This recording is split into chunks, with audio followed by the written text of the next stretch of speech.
बिस्मिल्लाहिर्रहमानिर्रहीम। अस्सलाम वालेकुम व्यूअर्स, कैसे हैं आप? उम्मीद करता हूँ आप सब खैरियत से होंगे। चंद दिन पहले मैं माँ जी के पास आया था, इनकी वीडियो अपलोड की थी मैंने, इनके घर राशन भी पहुँचाया था।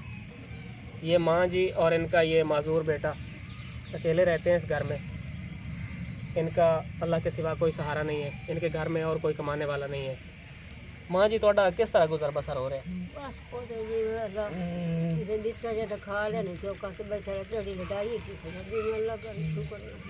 नाजरीन, माँ जी कह रही हैं कि अगर कोई दे जाए तो खा लेते हैं, नहीं तो चुप करके बैठे रहते हैं, किसी से लड़ाई नहीं है, अल्लाह का शुक्र अदा कर रही हैं। माँ जी जो मैं पहले आया हूँ ना ਤੁਹਾਡੇ ਕੋਲ ਤੇ ਤੁਹਾਡੀ मैं वीडियो बना के गया, उस तो बाद कुछ लोग ਤੁਹਾਡੀ वीडियो वेखी, उन्हें ਤੁਹਾਡੇ वास्ते राशन भी भेजा, राशन भी मैं पहुँचा के गया ਤੁਹਾਡੇ घर। अज फिर अल्लाह पाक की तरफों ਤੁਹਾਡੇ वास्ते कपड़े आए, कबूल करो माँ जी, ते भेजने वाले वास्ते दुआवां कर दो। अल्लाह उन्हें भला करे, बच्चे ना बाहर अल्लाह हज करे, अल्लाह सुख ना रखे, आमीन जिंदगी आमीन। अल्लाह ए माँ जी 8 सूट हैं, गिन लो।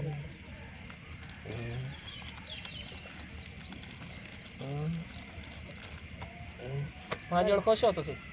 शुक्र है भलो होवे उन्हां दा देंदियां दा भला तुहाडा ही होवे जिवे तोड़ा देंदे हो। आमीन। बस साडे वास्ते दुआ कीती करो, सानू तुहाडियां दुआवां दी जरूरत है। बस अल्लाह जिथे रखो थे रहना चाहिए। शुक्र हो दिन आगे जो भलो होवे देंदियां दा दुआ करे साए मदद साडी कीती है ना बच्चे ने हयाती करे ना बहु देने घना देने। आमीन। अयूब खुश है हुण? आ सूट आ गए तेरे वास्ते, ए वेख तेरे वास्ते कपड़े, ते हुण सिलाई करा के पावणे तो ठीक है ना? माँ जी तुम सिलाई करा के हुण कपड़े पवावणे इंशाअल्लाह। माँ जी एक भाई हैं अजहर अली साहब, उन्हें तुहाडे वास्ते 2000 रुपए भेजण, ते गिण लो, उन्हां वास्ते भी दुआ कर दियो। बस उन्हां वास्ते अल्लाह बच्चे ना जिंदगी होनी, अपनी जिंदगी होने अल्लाह बहु देने घना देने, अल्लाह हज कराने बच्चों की जिंदगी होने, अल्लाह ईमान की सलामती नाल बच्चियां नादियां नूं रखे, आमीन अल्लाह जोर सलामत रखने, आमीन साडी इमदाद दी ने अल्लाह ताला उन्हां नूं बहु देवे घना देवे। आमीन।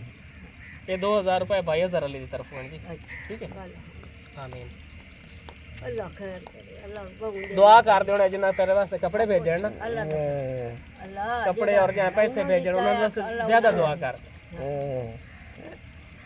साडे वास्ते भी तुसी दुआ करनी, ठीक है? साडा ही भला करे, उन्हां दा ही भला करे, जेड़े देंदे पे उन्हां दा ही, जेड़े लाए ध्यान तोड़ उन्हां दा ही, अल्लाह बच्चों की जिंदगी होने अल्लाह बहु देने घना देने जिंदगी करे। नाजरीन की अमानतें मैंने माँ जी तक पहुँचा दी हैं। एक भाई की तरफ से 2000 रुपये भेजे गए थे वो, और ये अल्लाह पाक की तरफ से 8 सूट, वो भी मैंने माँ जी तक पहुँचा दिए हैं। माँ जी हुण सानू इजाज़त दो, अल्लाह हयाती करे तो ठीक है माँ जी? हाँ बस अल्लाह हयाती करने बहु दे दे, तुहानू ही तो अल्लाह उन्हां नूं ही भला करे, तुहाडा ही अल्लाह भला करे, एक तोड़ जान दे।